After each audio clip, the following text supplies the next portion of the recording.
ওয়া আম্মাল জিদারু ফাকানা লিগুলামাইনি ইয়াতীমাইনি ফিল মাদিনাতি ওয়া কানা তাহতাহু কানজুন লাহুমা ওয়া কানা আবুহুমা সলিহান ফাআরাদা রাব্বুকা আন ইয়াবলুগা আশুদ্দাহুমা ওয়া ইয়াস্তাখরিজা কানজাহুমা রাহমাতান মিন রাব্বিকা ওয়া মা ফাআলতুহু আন আমরি যালিকা তা'ওয়িলু মা লাম তাস্তি আলাইহি সবরান। সূরাতুল কাহফি সূরা নম্বর 18 আয়াত নম্বর 82। ওহ কি পড়লাম! নরমালি আমি বলে থাকি যে কি আয়াত পড়লাম। এখানে এই কারণে বললাম না, কারণ আমার হিসেবে এটা একটা আয়াত না ৩ টে আয়াত। আবার সেই ঘুরিয়ে ব্যাপারটা আজকে আলোচনা করব একটু পরে শেষের দিকে।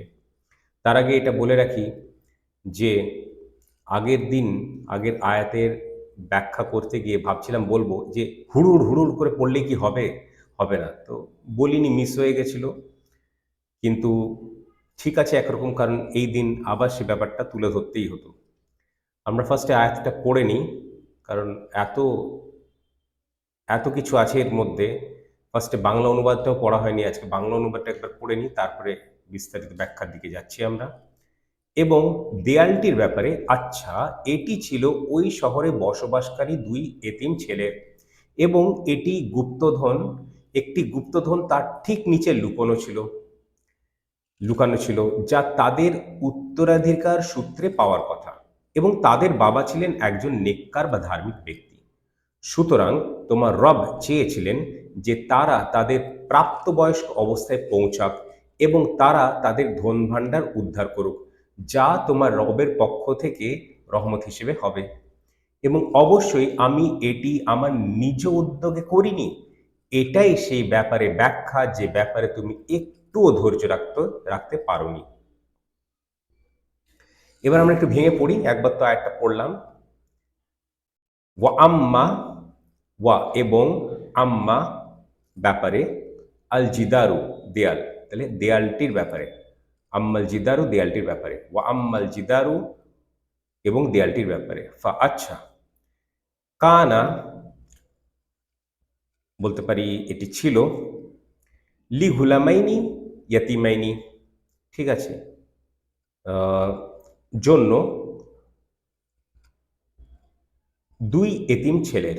এটা ডুয়াল ফর্মে আছে, গুলামাইনিও ডুয়াল ফর্মে আছে, ইয়াতিমাইনিও ডুয়াল ফর্মে আছে। মৌসুফ সিফাত, তাহলে আরবিতে আগে নাউন আসে, তারপর অ্যাডজেক্টিভ আসে, ইংলিশ বা বাংলায় অ্যাডজেক্টিভ আগে অনুবাদ করা হয়। তাহলে 2 এতিম ছেলের, এটি ছিল 2 এতিম ছেলের। ফি মাদিনাতি, ওই শহরের বা ওই শহরে বসবাসকারী, তাহলে পুরোটা একসঙ্গে যদি পড়তে হয় তাহলে এরকম হবে, ফাকানা লি গুলামাইনি ইয়াতিমাইনি ফি মাদিনাতি। আচ্ছা, এটি ছিল ওই শহরে বসবাসকারী 2 এতিম ছেলের। ওয়া কানা তাহতাহু কানজুন, কানজুনটা রফা স্টেটাসে আছে, উন শব্দটা মানে উন আওয়াজটা শুনলেন তো, সাউন্ডটা, তাহলে এটা আগে অনুবাদ করতে হবে।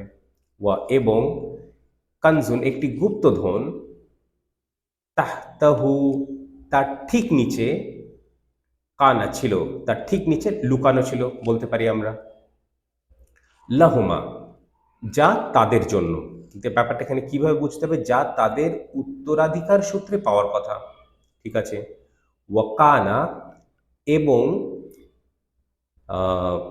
ছিল, আবু হুমা তাদের বাবা, তাহলে তাদের বাবা ছিলেন, সলিহান একজন নেককার বা ধার্মিক ব্যক্তি।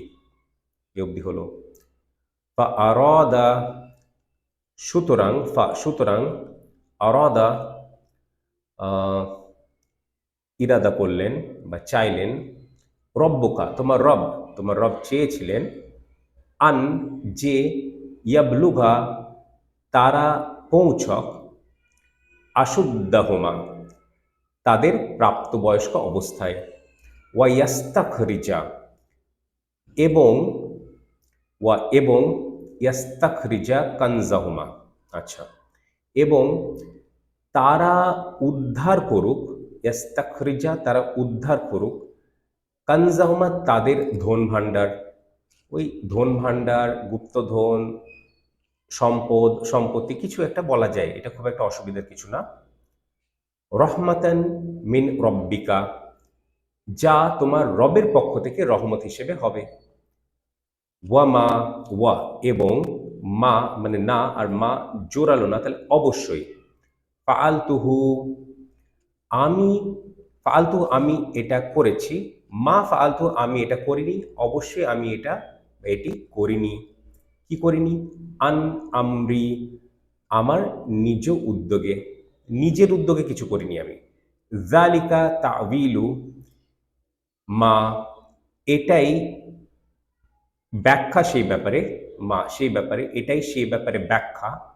লাম তাস্তি আলাইহি সবরান, আলাইহি যে ব্যাপারে, আচ্ছা তাস্তি পেরেছো, লাম তাস্তি মানে তুমি পেরেছো, তুমি পারোনি, তুমি পারোনি, সবরান ধৈর্য রাখতে, আর তাস্তি শব্দটার কারণে একটুও, একটুও ধৈর্য রাখতে পারোনি। তাহলে পুরোটা কি হলো? এটাই সেই ব্যাপারে ব্যাখ্যা যে ব্যাপারে তুমি একটুও ধৈর্য রাখতে পারোনি। পুরো ম্যাপিংটা আমি বললাম, এটা বোঝালাম, এটাতে অসুবিধা নেই। অসুবিধাটা কোথায় সেদিকে আসা যাক। আর মেসেজ স্ট্র্যাটেজি কি সেগুলোর দিকে আজকে ফোকাস বেশি করতে হবে আমাদের, ঠিক আছে? ঠিক আছে, এবার আমরা এই যে আয়াতটা ৮২ নম্বর, এটা আমার হিসেবে আমি কি বললাম? তিনটে আয়াত, একটা নয়, দুটো নয়, তিনটে আয়াত। কেন বলছি এ কথা? ৭৯-তে আমরা পড়েছিলাম একটা আয়াত, ওখানে ছিল ও আম্মাস, মানে ওয়া তো ছিল না প্রথমটা, আম্মাস সাফিনাতু, তারপরে ফাআরাদতু, এই ব্যাপারটা ছিল। তারপরে ৮০ আর ৮১-তে এই দুটো পার্ট ছিল, ওয়া আম্মাল গুলামু, আর ৮১-তে ছিল ফাআরাদনা, ঠিক আছে? এখানে দুটো আয়াতে ছিল ওটা। তাহলে এই যে অংশটা ওয়া আম্মাল জিদারু, এটা একটা আয়াত হওয়া উচিত, আর ফা আরাদা এটা আরেকটা আয়াত হওয়া উচিত আমার হিসেবে। এবার কনস্ট্রাক্টে যদি লক্ষ্য করি, তাহলে ওই আয়াতগুলোতে কি হচ্ছিল? একটা context the solution, context the solution. এখানে কনটেক্সট সলিউশন, সলিউশন কিন্তু এই যে মানে সেকেন্ড আয়াত যেটা আমার হিসেবে হওয়া উচিত সেখানেই শেষ। লাস্ট অংশটা অ্যাডিশনাল কিছু ইনফরমেশন দেওয়া আছে ওয়ামা থেকে। আসলে ব্যাপারটা কি, ওই ৭৯ নম্বর আয়াতে আপনারা যদি লক্ষ্য করেছেন, তাহলে দুটো আলাদা লাইন লিখেছিলাম, দুটো বাক্য।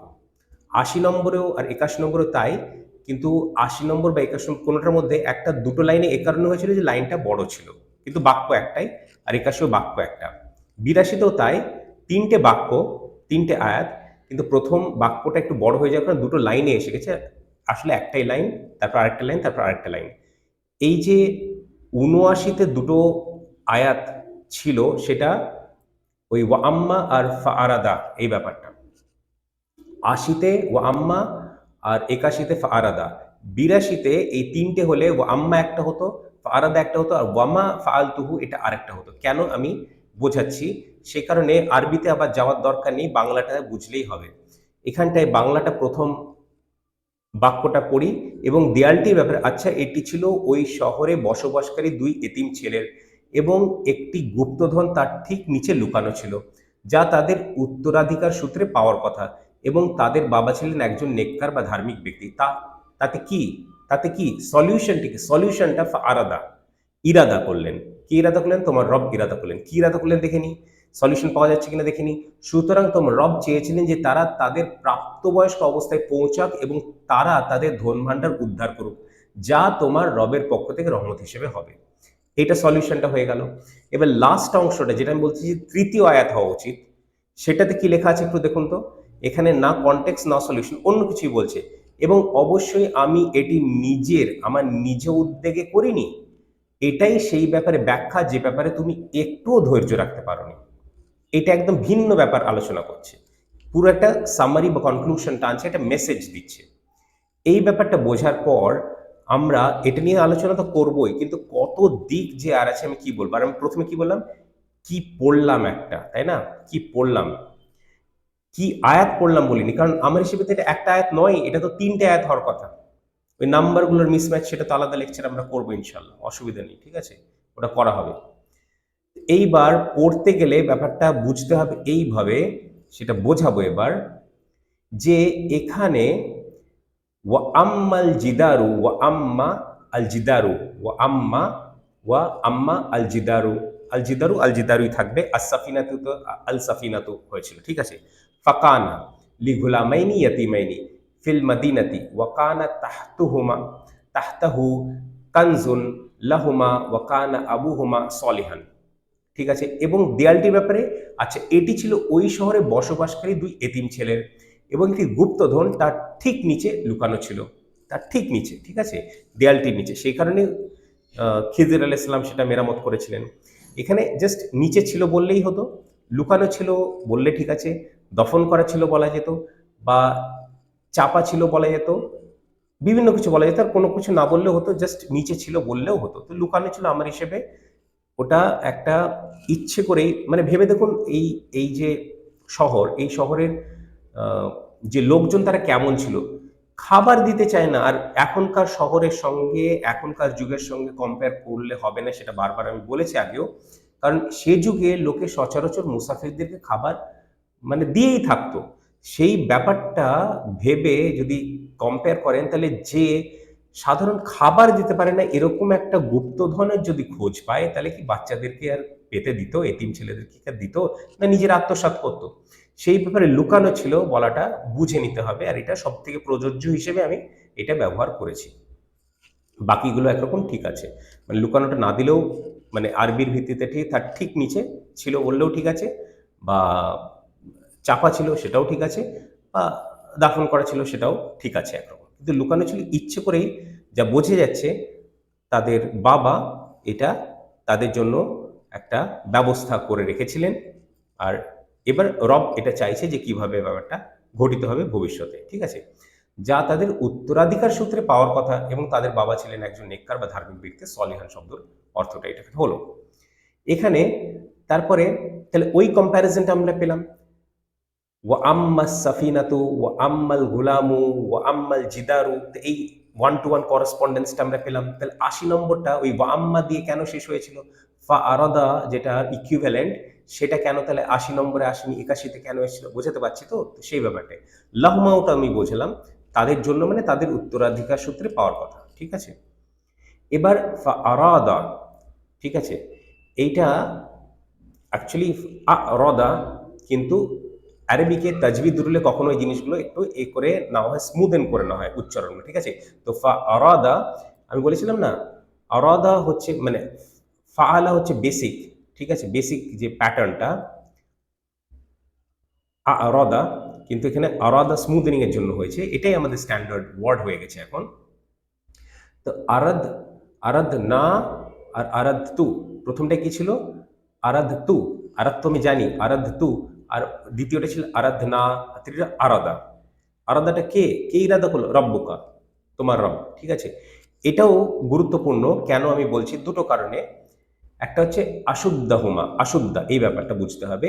সুতরাং তোমার রব চেয়েছিলেন যে তারা তাদের প্রাপ্তবয়স্ক অবস্থায় পৌঁছাক। প্রাপ্তবয়স্ক বলতে কি বোঝায়, মানে প্রাপ্তবয়স্ক বলতে কি বোঝায় না, আশুদ্ধা বলতে কি বোঝায়? আশুদ্ধা বলতে ম্যাচুরিটি, এজ অফ ম্যাচুরিটি। এখানে both physical maturity as well as mental maturity. Physical maturity ততটা যে তারা ধন সম্পদটা উদ্ধার করার পর সেটা নিজেদের দায়িত্বে রাখতে পারবে, হ্যাঁ, লোকে আত্মসাৎ করতে পারবে না। আর মেন্টাল ম্যাচুরিটি মানে যে তারা ওটা পাওয়ার পর ওটা ঠিক মতো ব্যবহার করতে পারবে, ফালতু খরচা করবে না, বুঝে শুনে সেটা থেকে ব্যবহার তারা করতে পারবে। দুটোই ফিজিক্যাল মেন্টাল ম্যাচুরিটি, দুটোই এজ অফ ম্যাচুরিটি আশুদ্ধ এই কথাটার মধ্যে আছে। ইয়াস্তাক, ইয়াস্তাক রিজা, খরাজা, খুরুজার দাজ্জাল পড়েছি আমরা, তাই না? খুরুজ, খুরুজ মানে এমার্জেন্স, আর সিন তা আছে মানে সিক, সিক মানে চাওয়া, কি চাওয়া? বের করা, বের করতে চাওয়া, তাই না? এক প্রকার উদ্ধার করার ব্যাপারটা, ঠিক আছে। ইয়াস্তাক রাজা কানজাহুমা আর রহমাতান মিন রব্বি, মিন রব্বিকা, এটা তোমার রবের পক্ষ থেকে রহমত হিসেবে হবে তাদের জন্য, ঠিক আছে। সুতরাং তোমার রব চেয়েছিলেন যে তারা তাদের প্রাপ্তবয়স্ক অবস্থায় পৌঁছাক এবং তারা তাদের ধন ভাণ্ডার উদ্ধার করুক, যা তোমার রবের পক্ষ থেকে রহমত হিসেবে হবে। এটাও হলো। এই দুটো যখন হয়ে গেল, তৃতীয় আয়াতটা একদম পুরো ভিন্ন, এবং অবশ্যই আমি এটা একটা কনক্লুশন, তিনটেরই একটা কনক্লুশন, এটা সেপারেট আয়াত হওয়া উচিত ছিল, ঠিক আছে। ৮০-৮১ ইকুইভ্যালেন্ট এই প্রথম দুটো, তাহলে দুটো আয়াত, আর তৃতীয়টা, এবং অবশ্যই আমি এটি আমার নিজ উদ্যোগে করিনি, এটাই সেই ব্যাপারে ব্যাখ্যা, যে ব্যাপারে তুমি একটুও ধৈর্য রাখতে পারোনি। এখানেও একটা ব্যাপার আছে। এই ব্যাপার এখন বলবো কিনা ভাবছি, নাকি প্রথম দুটো আরেকটু বলে নেব। প্রথম দুটো আরেকটু বলে নিই, ঠিক আছে? প্রথম দুটো বলতে গেলে এই জিনিসটা তুলে ধরা দরকার যে ওখানে কনটেক্সট আম্মা সাফিনাতু, কনটেক্সট ও আম্মাল গুলামু, কনটেক্সট ও আম্মাল জিদারু, ঠিক আছে? সলিউশন ফাআরাদতু, ফাআরাদনা, ফাআরাদা, ঠিক আছে? প্রথমবার সবগুলি ইরাদা করা, কিন্তু কে ইরাদা করছে এইটার ব্যবহারে পার্থক্য কেন করা হয়েছে সেটাও বোঝা দরকার। খুবই গুরুত্বপূর্ণ আলোচনা এর মধ্যে লুকিয়ে আছে, ঠিক আছে? ফাআরাদতু, ভেবে দেখুন যে নৌকাটায় ফুটো করার ব্যাপারটা, নৌকাটায় ডিফেক্ট করার ব্যাপারটা, এইটা যখন খিজির আলাইহিস সালাম এই ব্যাপারটা ব্যাখ্যা করছেন, বলছেন আমি ইরাদা করলাম, আরাদতু, আমি ইরাদা করলাম, আমি চাইলাম এটাতে ফুটো করতে, ত্রুটি করতে, ডিফেক্ট করতে। এখানে আল্লাহ সুবহানাহু দিকে, আল্লাহ সুবহানাহু তাআলার দিকে এটা উনি মানে অ্যাট্রিবিউট করলেন না, বললেন না যে আল্লাহ ইরাদা করলো। কারণ ফুটো আসলে কি একটা খারাপ জিনিস, আসলেই তাই তো। তো উনি নিজের ওপর ওই দোষটা একরকম বলা চলে নিলেন। দোষ তো নয়, ওটা তো করছেন আল্লাহর হুকুমে, আল্লাহর গাইডেন্সেই, তাই না? কিন্তু এই ত্রুটি, ডিফেক্ট করার ব্যাপারটা উনি আল্লাহর দিকে অ্যাট্রিবিউট করলেন না, নিজের ওপরে নিলেন। যে আমি নিজে, আমি চাইলাম যে এটাতে ফুটো করি, ঠিক আছে? পরেরটা ভেবে দেখুন তো, আর না আমরা চাইলাম কেন বলা হয়েছে? কেন আমরা বলা হলো, আমি কেন বলা হলো না? দুটো কারণ আছে। একটা হচ্ছে এখানে দুটো ব্যাপার, একটা খারাপ একটা ভালো। কি ব্যাপারটা ছিল ভেবে দেখুন তো। খারাপ ব্যাপারটা হচ্ছে আপাত দৃষ্টিতে একটা বাচ্চাকে মেরে ফেলা হলো, কতল করা হলো, হত্যা করা হলো, ঠিক আছে? আর যেরকম ভাবে বলা হয় যে মুন্ডুটা এরকম করে প্লাক করে নেওয়া হলো, বডি থেকে বিচ্ছিন্ন করে দেওয়া হলো, আপাত দৃষ্টিতে খারাপ। এই ব্যাপারটা নিজের দিকে নিচ্ছেন। আর সেই ছেলের পরিবর্তে, এই দুষ্ট ছেলের পরিবর্তে যে একটা ভালো সন্তান তাদেরকে দেওয়া হবে, সেই ব্যাপারটা আল্লাহর তরফ থেকে। আর এই যে কাজটাও করছেন, এটা আল্লাহ করছেন না, এটা উনি করছেন অন বিহাফ অফ আল্লাহ। এটা সেকেন্ডারি, প্রথমটাই প্রাইমারি, যেটা বললাম। তাহলে একটা খারাপ দিক দেখতে পাচ্ছি আমরা, যে একটা বদমাস ছেলেকে হত্যা করার ব্যাপারটা, আর সেই ছেলের পরিবর্তে, বদলে একটা ভালো সন্তান মানে তাদেরকে দেওয়া হবে, হাজব্যান্ড ওয়াইফকে দেওয়া হবে, বাবা মাকে দেওয়া হবে, সেই ব্যাপারটা আল্লাহ তাআলা এখানে আরাদ না শব্দটা ছিল। এখানে আরাদ রব্বুকা, এখানে শুধু রবের দিকে কেন এটা ব্যাপারটা তুলে ধরা হলো? কারণ এখানে ভেবে দেখুন যে ট্রেজার, হ্যাঁ, রিস্ক, রিস্ক মানে ধন, ধন সম্পদ, সম্পদ ধন, মানে সে গুপ্তধন হোক, ধন ভাণ্ডার হোক, ধন হোক, সম্পদ হোক, সম্পত্তি হোক, যাই হোক, রিস্ক যেটা, সেটা কে দিতে পারে? একমাত্র আল্লাহ সুবহানাহু দিতে পারেন। উনি নিজের দিকে বললেন না, আর একত্রিতভাবে আমরাও বললেন না। ব্যাপারটা কত সূক্ষ্ম, কত সূক্ষ্ম এবং কত গভীর এবং কত তাৎপর্যপূর্ণ ব্যাপারটা উপলব্ধি করতে পারছেন? যে চয়েস অফ ওয়ার্ডস কত প্রিসাইজ ব্যাপারগুলো, কত অ্যাকিউরেট ব্যাপারগুলো। এইগুলো সচরাচর আমরা লিখলে হবে, হবে না। এটা আল্লাহর কালাম, এটা আল্লাহর সিগনেচার, এখান থেকে প্রমাণ। তো আল্লাহর সিগনেচারকে আপনারা এরকম করে মেটাতে চাইলে তো মানে ব্যাপারটা ঠিক হবে না, না? মেটাতে চাইছেন তো, কিন্তু মিটছে না। হ্যাঁ, আমাদের মতো লোক সেটাকে উদ্ধার করছে আর আপনাদের সামনে উপস্থাপন করছে। এটা ৩টে আয়াত হওয়ার কথা। বোঝাতে পারলাম কেন? Context solution. তাহলে এই এই ব্যাপারটাও তুলে ধরলাম। লাস্ট পয়েন্টে এবার আসা যাক। পরের আয়াতে আমরা কি পাবো জানা আছে কি? ৮৩ নম্বর আয়াত থেকে, ৮৩ নম্বর আয়াত থেকে এই আয়াতটাই বোঝাচ্ছি। এই আয়াতটা বোঝানোর জন্য ওটা আমার প্রসঙ্গটা টেনে আনা দরকার, কনটেক্সটটা টেনে আনা দরকার। ৮৩ নম্বর আয়াত থেকে আমাদের পরের যে হিস্ট্রি বা পরের যে story, the story of Zulkarnain আলাইহিস সালাম, সেটা শুরু হবে। আচ্ছা, আমি একদম প্রথমে সূরা কাহফের প্যাটার্নটা বলেছিলাম না, যে message story, message story, message story, message story, message story, message. ৬টা মেসেজ, ৫টা স্টোরি বা ৫টা হিস্ট্রি বা ৫টা ঘটনা।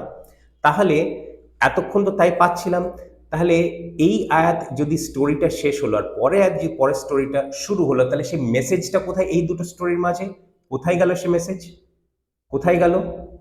সেই কারণে এই যে ওয়ামা থেকে তৃতীয় মানে লাইনটা দেখছেন, তৃতীয় বাক্যটা দেখছেন, সেটা তৃতীয় আয়াত।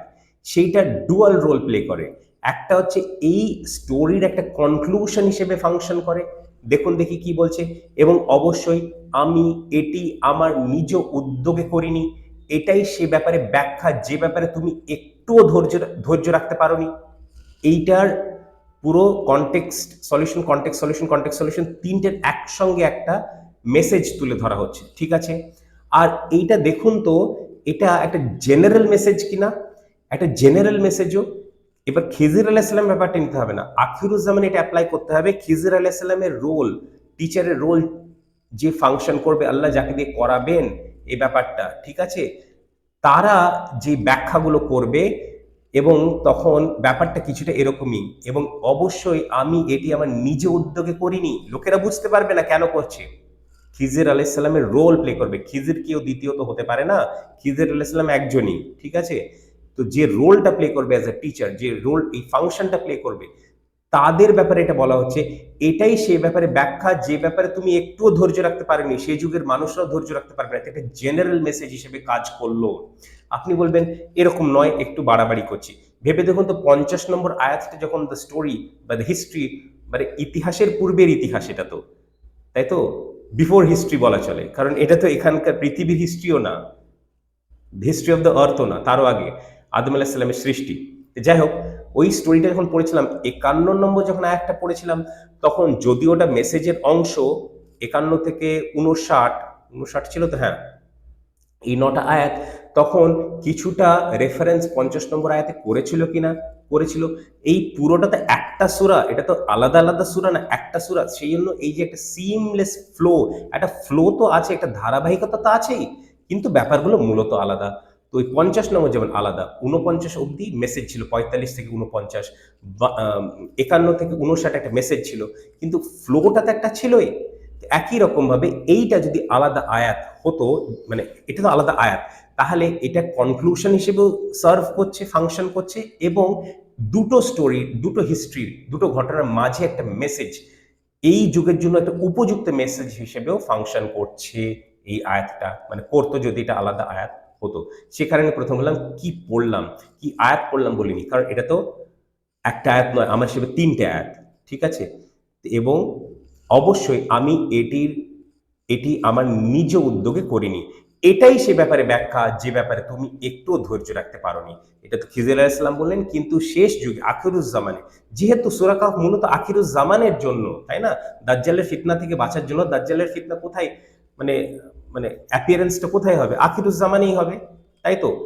তো সেই ব্যাপারে, সেই সময়ে এইভাবে ব্যাপার কিছু ঘটবে, যারা খিজির আলাইহিস সালামের রোল অ্যাজ এ টিচারের রোল প্লে করতে পারবে, যাদের সে জ্ঞান আল্লাহ সুবহানাহু ওয়া তাআলা দেবেন, যাদেরকে দিয়ে আল্লাহ সুবহানাহু ওয়া তাআলা কাজগুলো নেবেন, তারা আর করবে কি, তাদের থেকে কাজ আল্লাহ সুবহানাহু ওয়া তাআলা নেবেন, তারা যখন করবে বাকিরা বুঝতে পারবে না, তখন তারা বোঝাবে এভাবে। এবং অবশ্যই আমি এটি আমার নিজ উদ্যোগে করিনি, এটাই সেই ব্যাপারে ব্যাখ্যা যে ব্যাপারে তুমি একটুও ধৈর্য রাখতে পারোনি। একটুও বলা হলো কেন, আপনাদের মনে আছে কিনা জানি না, 67, 72, 75, 78, 67, 72, 75, 78, আর এটা 82, 67, 72, 75 ছিল, শব্দটা ছিল তাস্তা, তাস্তাতিয়া, ঠিক আছে, তিনটেতেই। 78 তাস্তাতি হয়ে গেছিল, ঠিক আছে, তাস্তাতি হয়ে গেছিল, তখন বুঝিয়েছিলাম 78। 82-তে এসে আবার একটু শব্দের মানে উচ্চারণ পরিবর্তন, অক্ষরে একটু হরফের পার্থক্য, তাস্তি, তাস্তাতি নেই, তাস্তি হয়ে গেছে, আরো ছোট হয়ে গেছে। মানে ওখানে যে পারোনি, এটা আরোই পারোনি, সেই জন্য একটুকুও ধৈর্য রাখতে পারোনি। বুঝে গেল বালাগার কি ব্যবহার এখানে। আর ওখানে ইয়াটা আমরা ড্রপ করতে পেরেছিলাম, তি, তি, ওইখানটা, কারণটা উইক লেটার ছিল বুঝছিলাম। এখানে তাটা কি করে ড্রপ করলাম, তা তো মানে নন বেস লেটার, রুট লেটার নয়, নন বেস লেটার, আর তার পরে ত আছে কাছাকাছি শুনতে, সেই কারণে ড্রপ করতে পারলাম, যে সেভাবে আমরা ড্রপ করতে পারি না। বোঝা গেল, তাস্তি, এটা আরেকটা লেভেলের, আরেকটা মাত্রায় ব্যাপারটা বোঝালো।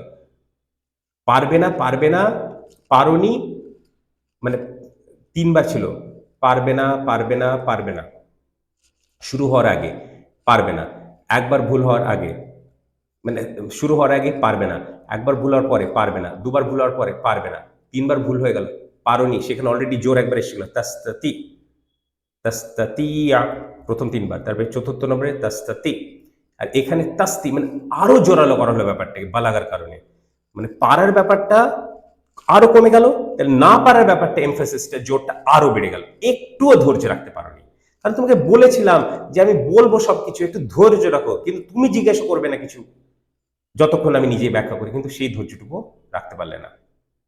এইটা ছিল পুরো ব্যাখ্যা। পুরো আর কি বললো, একরকম ছিল আর কি, একরকম ছিল। এইবার আরো কিছু কথা না বললেই নয়, কারণ এখানে তো শেষ। তাহলে এই পুরো স্টোরিটা আমাদের শেষ হলো, 60 নম্বর দিয়ে শুরু হয়েছিল, 82 নম্বর দিয়ে শেষ। তাহলে মেসেজ কি? আচ্ছা হ্যাঁ, মেসেজ কি? মেসেজ হচ্ছে ইসলামিক আধ্যাত্মিক, ইসলামিক স্পিরিচুয়ালিটির ভিত এই স্টোরি, এই হিস্ট্রি। এবং আখিরুজ্জামান বুঝতে গেলে এই ইসলামিক আধ্যাত্মিকতা, ইসলামিক স্পিরিচুয়ালিটি না বুঝলে কিছু বোঝা সম্ভব নয়। অ্যাপিয়ারেন্স এন্ড রিয়ালিটি বাহ্যিক ব্যাপার, আর যেটা আসল রহস্য সেটার মধ্যে হেরফের আছে, সেটা বোঝা যাবে না। এটা আল্লাহ সুবহানাহু ওয়া তাআলা যদি নূর না দেন তাহলে এটা বোঝা সম্ভব নয়। এবং যাকে নূর দেবেন সে বোঝাতে পারবে, বাকিরা বুঝতে পারবে যে হ্যাঁ ঠিক কথাগুলো আমাদের কাছে পৌঁছাচ্ছে। এবার তাদের ব্যাপার, হাজারের মধ্যে একজন মানবে, তাদের জন্য ভালো, 999 মানবে না, যাক তারা জাহান্নামে। কারণ আল্লাহ নিজেই বলেছেন এরকম হবার কথা, তা আমি আপনি কি এটা আটকানো, তাই না? সূরা আরাফে বলেছেন, সূরা নম্বর 7 আয়াত নম্বর 179, 179, এবং এটার ব্যাখ্যা হাদিসে আছে, হাদিস কুদসি, বিভিন্ন হাদিসে আছে, বুখারীতে আছে, অন্যান্য জায়গাতেও আছে। মানে অনুপাতটা, রেশিওটা, প্রপোর্শনটা কতটা, বেশিরভাগ তো বুঝলাম হাজারের মধ্যে 990 জাহান্নামের জন্য নির্ধারণ করে রাখা হয়েছে। এই ব্যাপারটা ছিল মেসেজ, এই ব্যাপারটা ছিল স্ট্র্যাটেজি। স্ট্র্যাটেজি মানে কি? একদম ঠান্ডা মাথায় সবকিছু খুব ফোকাস পেতে আমাদেরকে পড়তে হবে, বুঝতে হবে, কেউ বোঝালে সেটা বুঝবার চেষ্টা করতে হবে, মানতে হবে, এটাই। এরপরে মানে ইসলামিক স্পিরিচুয়ালিটি এটাই। ইসলামিক স্পিরিচুয়ালিটি জিকির করা, যেভাবে জিকির আজকে লোকে আমাদেরকে বোঝাতে দেয় সেটাও না, কারণ কোরআন মাজিদকে আল্লাহ সুবহানাহু ওয়া তাআলা যিকর বলেছেন, ঠিক আছে, ঠিক আছে। তো কোরআন মাজিদকেই আল্লাহ সুবহানাহু ওয়া তাআলা যিকর বলেছেন, এটা একটা ব্যাপার হলো। আর তাছাড়া মানে যেভাবে জিকির বোঝাতে চাইছে আমাদেরকে সেই ব্যাপারটা নয়, আধ্যাত্মিকতা সেটা নয়। আর কেরামত দেখানোটাও আধ্যাত্মিকতা না, বাবা কেরামতি দেখালো সেটাও আধ্যাত্মিকতা না। আধ্যাত্মিকতা হচ্ছে বোঝার যে পারফেকশন, সেই ব্যাপারটা হচ্ছে আধ্যাত্মিকতা। তারপরে আমলের যে পারফেকশন সেটা হচ্ছে আধ্যাত্মিকতা, ইসলামিক আধ্যাত্মিকতা, ইসলামিক স্পিরিচুয়ালিটি। এই ইসলামিক স্পিরিচুয়ালিটি বুঝতে পারলেই, সেই জায়গায় পৌঁছাতে পারলে আমরা ব্যাখ্যা করতে পারবো। আর বাকি সবাইকে ব্যাখ্যা করতে হবে মানে নেই, যারা ব্যাখ্যাটা শুনছে তারা এটা নিতে পারবে, আর নিতে পারলেই যথেষ্ট। সবাইকে ব্যাখ্যা করতে হবে না, একজন ব্যাখ্যা করে বাকিরা তো নেবে, সেটাই তো বোঝানো হচ্ছে, ঠিক আছে। তো কে এই রোলটা প্লে করতে পারবে? মুসা আলাইহিস সালামের নবী, নবীকে হাম্বল হতে হলো। আর তুমি কে রে বাবা, তুমি আলিম, তুমি কে? নবী কে আল্লাহ পাঠালো খিজির আলাইহিস সালামের কাছে, তো এই যুগে যে তাদের কাছে কিছু নেই যারা এই টিচার রোল প্লে করবে, কোনো সার্টিফিকেট তাদের দরকার নেই, আল্লাহ নূর দিয়েছে তাদের কাছে আছে। যেরকম করে খিজির আলাইহিস সালামকে এত নূর দেওয়া হলো যে পৃথিবীর ইতিহাসে এরকম জ্ঞানী ব্যক্তি আর দ্বিতীয়টা নেই। আমি প্রমাণ করবো, সেটাও বলে নিই আগে। তো কিন্তু তার ব্যাপারে আমাদের জানাই হতো না, যদি মুসা আলাইহিস সালামের ওই ভুলটা না হতো তাহলে দেখাও হতো না। কিন্তু দেখা হোক বা না হোক, খিজির আলাইহিস সালাম তাও পৃথিবীর ইতিহাসে সর্বকালের সব থেকে জ্ঞানী ব্যক্তি তাও থাকতেন। তাহলে সেই লেভেলে তো যাওয়া সম্ভব না, কিন্তু যেই লেভেলে যাওয়া মানে আল্লাহ সুবহানাহু ওয়া তাআলা কাউকে জ্ঞান দেবেন, সেই লেভেলে সে ফাংশন করবে অ্যাজ এ টিচার। আর বাকিদেরকে, তুমি আলিমকে, নবীকে কি করতে হয়েছে দেখো, তুমি আলিম কে, তুমি কিসের, হ্যাঁ তুমি নবী তো না। তাহলে সে নিজেকে হাম্বল করে যেখান থেকে সঠিক জ্ঞান পাওয়া যায় সেটা নিতে শেখো, না হলে নিজের রাস্তা জাহান্নামে দেখো। আছে তার মধ্যে, না থাকার কি আছে তার মধ্যে? ভালো, হাজারের মধ্যে এক তো আছে, আর সেটা অনেক বড় সংখ্যা। এই বর্তমান জনসংখ্যার অনুপাতে কম বেশি 1 কোটি, সে সংখ্যাটাও কম নয়। অন্যদিকে 1000 কোটি থাকুক, কিছু এসে যায় না। 1000 নয়, 800 কোটি, কিছু এসে, 800 কোটিরও কিছু বেশি, কিছু এসে যায় না। এই ব্যাপারটাও বোঝালাম। আর কিছু বাকি থাকলো কিনা? হ্যাঁ, তো কেন খিজির আলাইহিস সালামের ব্যাপারে আমি বলছি যে পৃথিবীর সর্বকালে সব থেকে বেশি জ্ঞানী ব্যক্তি, কেন বলছি? এমনি বলে দিলেই তো হলো না, লোকে আপত্তি করবে, অনেক মুসলিম আপত্তি করবে, না কি কথা বলছেন, মোহাম্মদ সাল্লাল্লাহু আলাইহি ওয়াসাল্লাম সব থেকে বেশি জ্ঞানী ব্যক্তি। খ্রিস্টানরা এটাই বলেছিল, ঈসা আলাইহিস সালাম সব থেকে জ্ঞানী ব্যক্তি। প্রত্যেক নবীর উম্মতের মধ্যে কেউ কেউ এরকম কথা বলেছিল। উজাইর আলাইহিস সালামের উম্মত বলেছিল উজাইর আলাইহিস সালাম পৃথিবীর সব থেকে জ্ঞানী ব্যক্তি। এই ব্যাপারগুলো বলে থাকা ভালোবাসার কারণে হয়ে যায়, কিন্তু এটা হওয়ার দরকার নেই, এটা ঝগড়া নয়। একমাত্র সত্য কি? লা ইলাহা ইল্লাল্লাহ, এইটুকুই একমাত্র সত্য। বাকি সত্যটা ভেরিয়েবল। মোহাম্মদ রসুল্লাহ ভেরিয়েবল। প্রত্যেক যুগে সেই নবী বা রসুল হচ্ছে সেই শাহাদার দ্বিতীয় অংশটা। একমাত্র চিরসত্য হচ্ছে লা ইলাহা ইল্লাল্লাহ, বাকি হচ্ছে সত্য, সবই সত্য সেই যুগের জন্য। যেহেতু মোহাম্মদ সাল্লাহ সাল্লাম শেষ যুগে, সেই জন্য আমাদের জন্য তাই মোহাম্মদ রসুল্লাহ। কিন্তু লা ইলাহা ইল্লাল্লাহ থেকে বেশি বড় কোনো সত্য নেই, হতে পারে না। ঠিক আছে, এইখানে আরেকটা জিনিস যেটা বলার, যে খিজির আলাইহিসসালাম বলেছিলেন, মানে এই কথার মধ্যেই আছে যে সমুদ্রটা দেখিয়ে, মানে সব কিছু তো কোরআনে নেই, কোরআনে তো হিদায়তের জন্য যেটুকু দরকার আছে। ঠিক আছে, পুরো খুঁটিনাটি, এ তো গল্পের বই না, কাহিনীর বই না, ঠাকুরমার ঝুলি নয় তো এটা, তাই না? যে গল্প ছলে বাচ্চাদেরকে রসি রসিয়ে শোনানো হবে গল্প, তারা মজা পাবে, সেই কারণে তো না, গাইডেন্সের জন্য, হিদায়তের জন্য। হিদায়তের জন্য যা দরকার আছে, বাকিগুলো আমরা পাচ্ছি, হাদিস থেকে পাচ্ছি, বাইবেল থেকে পাচ্ছি, অন্যান্য সোর্স থেকে পাচ্ছি, ইসরায়েলি রিবায়াত থেকে পাচ্ছি। সব কিছু নেওয়া যেতে পারে, কোনো অসুবিধা কিছু নেই। কারণ সেগুলোতে ভুল থাকলে নেওয়া যাবে না, ঠিক থাকলে কেন নেওয়া যাবে না? কি মুশকিল, কি অসুবিধা? তাছাড়া সব থেকে মানে কথা যেটা, হাদিসেই তো আছে, অসুবিধা কিছু নেই। সেই জিনিসগুলো অন্যান্য সোর্সেও রয়েছে। তো এই সমুদ্র, মানে সাগরের জল সামনে, খিজির আলাইসালাম, একটা পাখি আসলো, একটুকু জল সাগর থেকে নিল। কতটুকু আর নিল? বলল, খিজির আলাইসালাম বললেন যে মুসা আলাইসালাম, আমরা আলাইসালাম বলবো, খিজির তো আলাইসালাম বলবেন না, কারণ উনি তো টিচার। খিজির আলাইসালাম মুসা আলাইসালামকে আলাইসালাম তো বলবেন না, মুসা। ওই যে পাখিটা যে জলটা নিল, তাতে সমুদ্রের জলের কোনো কম বেশি হলো কি? তো আল্লাহর যে জ্ঞান, যে জ্ঞানটা আমাকে দিয়েছে, ঠিক আছে, এবং সকলকে যা জ্ঞান দিয়েছে, ঠিক আছে, এই সমস্ত জ্ঞান দেওয়ার পরেও জল, পাখি যতটুকু জল কমালো, আল্লাহর কিন্তু এতটুকু জ্ঞানে কিছু কম। এটা তো কম্প্যারিজনই হয় না, এটা তো মানে সাগর জাস্ট বোঝানোর জন্য একটা ড্রপ। ঠিক আছে, তার ওনার কোনো জ্ঞানের কম হলো না। মানে একটা অ্যানালজি, এটা মিসাল, এটা তো এক্সাক্ট অ্যানালজি খাটেও না আল্লাহর ক্ষেত্রে। ইনফাইনাইট মানে ট্রুলি ইনফাইনাইট, সাগর তো আর ইনফাইনাইট নয়। ঠিক আছে, তো উদাহরণটা খিজির আলাইহিস সালাম বুঝিয়েছেন। এই পৃথিবীর সব থেকে জ্ঞানী ব্যক্তি কেন খিজির আলাইহিস সালাম, বাকি সবাই তার নিচে কেন? কারণ আল্লাহ দিয়েছেন, তাই হয়েছে। প্রমাণ কি? প্রমাণ কি? বললে তো হবে না সব। বললে বাকিরা বলে, আমরা তো, আপনাদের তো অভ্যাস হয়ে গেছে, আমি বললে তো চলে না, আপনার প্রমাণ দরকার, তো প্রমাণ দেবো ইনশাল্লাহ। মোহাম্মদ সাল্লাহ সাল্লাম এই ঘটনা যখন সাহাবীদেরকে বলছেন, এই ঘটনা, তবেই তো আমরা হাদিস থেকে পাচ্ছি, বিভিন্ন জায়গাতে পাচ্ছি, কোরআনে তো এটা আছেই, বিস্তারিত আমরা পাচ্ছি তো হাদিস থেকে, কনটেক্সট আমরা পাচ্ছি, অনেক ডিটেলস আমরা পাচ্ছি, অনেক কিছুই আমরা পাচ্ছি। ঠিক আছে, তো সেই সময় ইসরায়েলি রিওয়ায়াত কি সেই সময় ছিল না? সেই সময় কি আলিম ছিল না? মানে তাদের ধর্মগ্রন্থে, মানে ইহুদি আলিম, খ্রিস্টান আলিম কি সে সময় ছিল না? তারা কি, তাদের মধ্যে কেউ কেউ কি ইসলাম গ্রহণ করেনি? করেছে।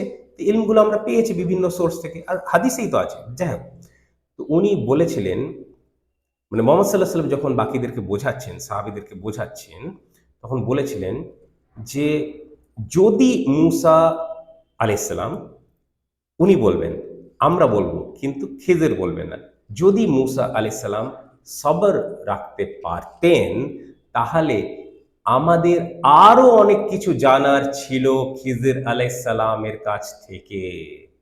কি প্রমাণ হলো? যদি উনার কাছে সেই জ্ঞানগুলো ছিল, গায়েবের জ্ঞানগুলো, যেগুলো খিজির আলাইসাল্লামের কাছে ছিল, তাহলে উনি কি বলতেন? যে দেখো, এই জ্ঞানগুলো মুসা আলাইসাল্লাম পেলেন এবং উনার মাধ্যমে আমরা পেলাম। বাকি জিনিসগুলো যেগুলো খিজির আলাইসাল্লাম দিতে পারতেন, যেগুলো মুসা আলাইসাল্লাম নিতে পারলেন না বলে আমাদের মিস হয়ে গেল, সেগুলো ছিল এই ব্যাপারগুলো। তাহলে এগুলোও তোমরা জেনে নাও। কিন্তু কি বললেন?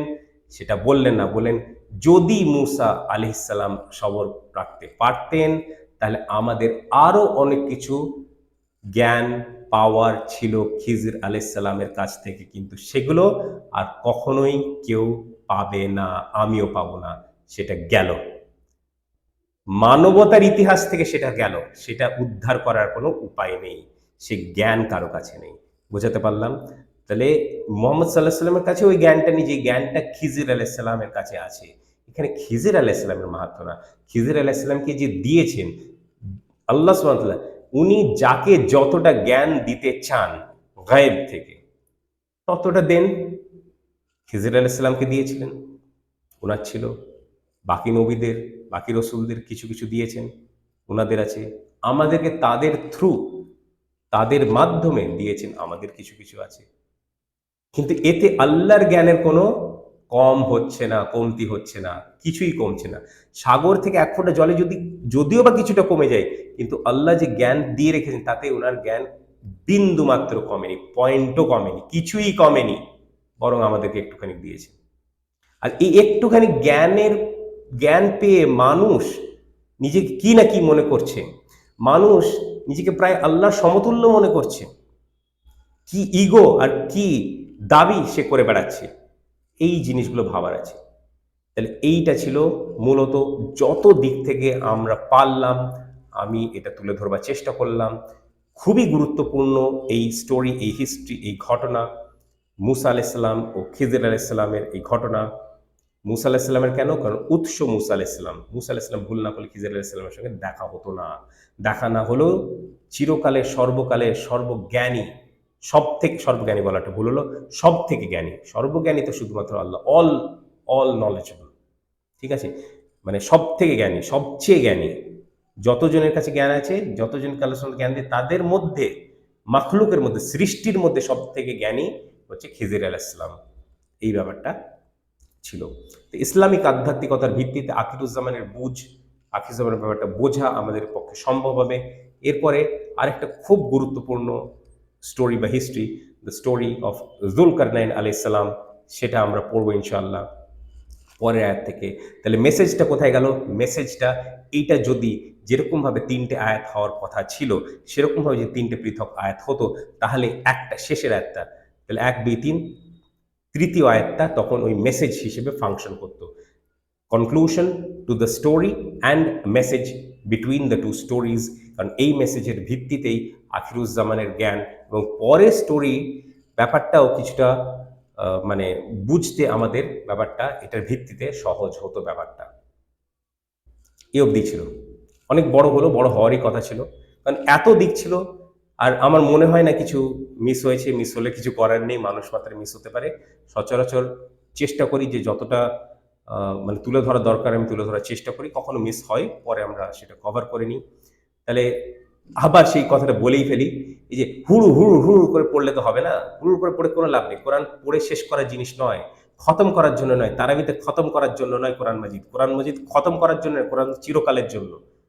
এটা শেষ করার জিনিস নয়, ওই খতম করে কোনো লাভ নেই। এটা হিদায়াতের বই, আমরা খতম করছি। কি খতম করছি? কিছু বুঝছি না, পড়ছি, কি হবে? তো এটাই ছিল পুরোটা। আমরা কি করব? আমরা প্রথমে কি করেছিলাম? প্রথমে তাজবিদ রুলে পড়েছিলাম, এখন গ্রামাটিক্যাল রুলে একবার পড়ে নেব, তারপরে বাংলা অনুবাদটা পড়ব। আর এই সময় যখন পড়ব তখন অত্যন্ত মনোযোগ দিয়ে শুনবেন, আপনারা ইনশাআল্লাহ উপকৃত হবেন। এবং যেটা বললাম 3টে পৃথক আয়াত ভেবে একটু শুনবেন, যেন 3টে আয়াত শুনছেন, তাহলে ফোকাসটা কতটা বেশি আমাদের হতে হয় আমি চেষ্টা করবো সেভাবে পড়ার। একটা আয়াত, আরেকটা আয়াত, আরেকটা আয়াত, এভাবে পড়ে একটু থামবো, তার বাংলার সময় তাই করব। দেখা যাক আপনাদের কতটা এখান থেকে ভালোভাবে বুঝতে পারেন। চেষ্টা করুন, পারবেন ইনশাআল্লাহ। ওয়া আম্মা আল জিদারু ফাকানা লি গুলামাইনি ইয়াতীমাইনি ফি আল মাদিনাতি ওয়া কানা তাহতাহু কানজুন লাহুমা ওয়া কানা আবুহুমা সালিহান ফাআরাদা রাব্বুকা আন ইয়াবলুগা আশুদ্দাহুমা ওয়া ইয়াস্তাখরিজা কানজাহুমা রহমাতান মিন রব্বিকা ওয়ামা ফাআলতুহু আন আমরি যালিকা তা'ওয়িলু মা লাম তাস্তি আলাইহি সবরান। বাংলাটা পুরো একটা ছোট্ট জিনিস বলে নিই। তা'ওয়িল শব্দ, ইন্টারপ্রিটেশন শব্দ আবার আসলো কোরআন মাজিদে, সূরা কাহাফে। আর এই দ্য হিস্ট্রি অফ খিজির আলাইহিস সালাম, মুসা আলাইহিস সালাম অ্যান্ড জশুয়া আলাইহিস সালাম, ছোট্ট জশুয়া। আলাইহিমুসসালাম, ঠিক আছে, খেজর, মুসা, যশোয়া আলাইহিমুসসালাম, তাবিল শব্দটা আসলো। ওখানে একটা তাবিল শব্দটা একবার এসেছিল, আর এখানে তাবিল শব্দটা আরেকবার আসলো, ইন্টারপ্রিটেশন। আর এই তাবিল শব্দটা তৃতীয় নম্বর আয়াতে মেসেজে আসতো, not just the conclusion to the story but also an independent message. তাহলে মেসেজের মধ্যে যে জিনিসটা আসে, এটা মেসেজ হিসেবে এটা কতটা গুরুত্বপূর্ণ হতে পারে আরেকবার একটু লক্ষ্য করে নিন ব্যাপারে, ঠিক আছে? ঠিক আছে, এবার আমরা বাংলাটা পড়ে ফেলি। এবং দেয়ালটির ব্যাপারে, আচ্ছা, এটি ছিল ওই শহরে বসবাসকারী দুই এতিম ছেলের, এবং এটি এবং একটি গুপ্তধন তার ঠিক নিচে লুকানো ছিল। ঠিক নিচে কেন? তাহতাহু, তাহতাহু আর কানজুনটা হেরফের আছে, ঠিক আছে? আরেকবার পড়ি প্রথম থেকে, ঠিক আছে? এই জাস্ট ছোটখাটো জিনিসগুলো চোখে পড়ছে বলে দিচ্ছি। এবং দেয়ালটির ব্যাপারে, আচ্ছা, এটি ছিল ওই শহরে বসবাসকারী দুই এতিম ছেলের, এবং একটি গুপ্তধন তার ঠিক নিচে লুকানো ছিল, যা তাদের উত্তরাধিকার সূত্রে পাওয়ার কথা, এবং তাদের বাবা ছিলেন একজন নেককার বা ধার্মিক ব্যক্তি। সুতরাং তোমার রব চেয়েছিলেন যে তারা তাদের প্রাপ্তবয়স্ক অবস্থায় পৌঁছাক, এবং তারা তাদের ধন ভাণ্ডার উদ্ধার করুক, যা তোমার রবের পক্ষ থেকে রহমত হিসেবে হবে। এবং অবশ্যই আমি এটি আমার নিজ উদ্যোগে করিনি, এটাই সে ব্যাপারে ব্যাখ্যা যে ব্যাপারে তুমি একটুও ধৈর্য রাখতে পারোনি।